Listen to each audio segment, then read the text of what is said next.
Moi, Moïse, messager du Dieu d'Israël, je vais vous raconter ce que j'ai vécu lorsque l'Éternel m'a envoyé auprès de Pharaon pour lui transmettre ses ordres et ses avertissements. Après avoir vu son cœur s'endurcir à plusieurs reprises, Dieu m'envoya de nouveau auprès du roi d'Égypte.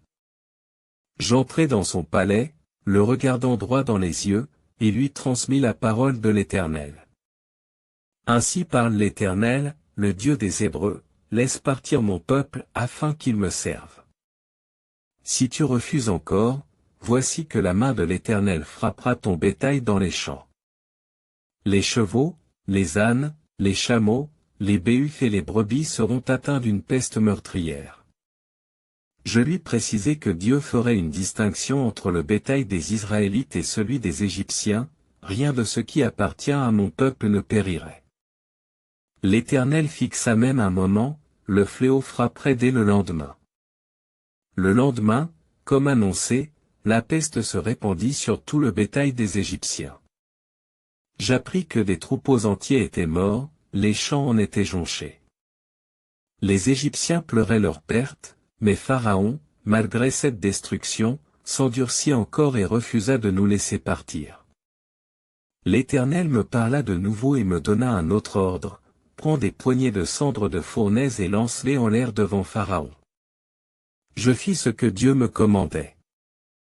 Devant Pharaon, j'élevai la cendre et la dispersai dans le vent. Aussitôt, elle se transforma en une poussière qui se répandit sur tout le pays, provoquant des ulcères purulents sur les Égyptiens et leurs bêtes survivantes. Même les magiciens de Pharaon, ces hommes qui avaient tenté de reproduire les miracles de Dieu par leurs arts occultes, furent atteints et ne purent même plus se tenir debout devant moi à cause des plaies qui couvraient leur corps. Mais Pharaon, bien que souffrant comme son peuple, resta inflexible, son cœur s'endurcit davantage encore. Alors, l'Éternel me renvoya vers lui avec un message encore plus menaçant. Laisse partir mon peuple, sinon, je déchaînerai toutes mes plaies contre toi, tes serviteurs et ton peuple. Ainsi, tu reconnaîtras qu'il n'y a personne comme moi sur toute la terre.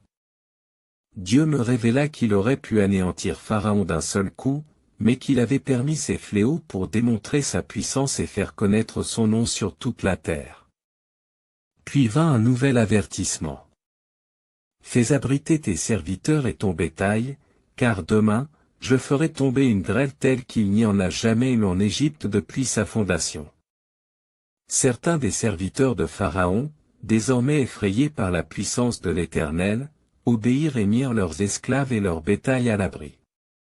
Mais d'autres, dans leur orgueil, laissèrent tout dehors. Le lendemain, à mon signal, l'Éternel fit éclater le tonnerre et tomber une pluie de grêle dévastatrice. Des éclairs embrasaient le ciel, un feu descendait avec la glace, anéantissant tout sur son passage. Hommes, bêtes, champs de lin et d'orge furent détruits. Seule la région de Gozen, où vivaient les Israélites, fut épargnée. Pharaon, effrayé comme jamais auparavant, m'envoya quérir en hâte avec mon frère Aaron. Tremblant, il admit. Cette fois, j'ai péché. L'Éternel est juste, et moi et mon peuple sommes coupables.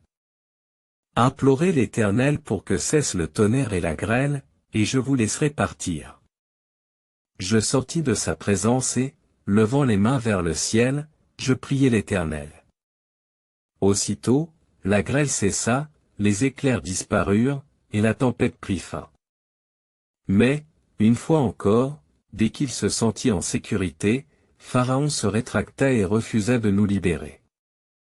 Ainsi, son cœur resta endurci, et il ne voulut pas écouter la voix de Dieu, scellant son propre sort et celui de son royaume sous la colère divine.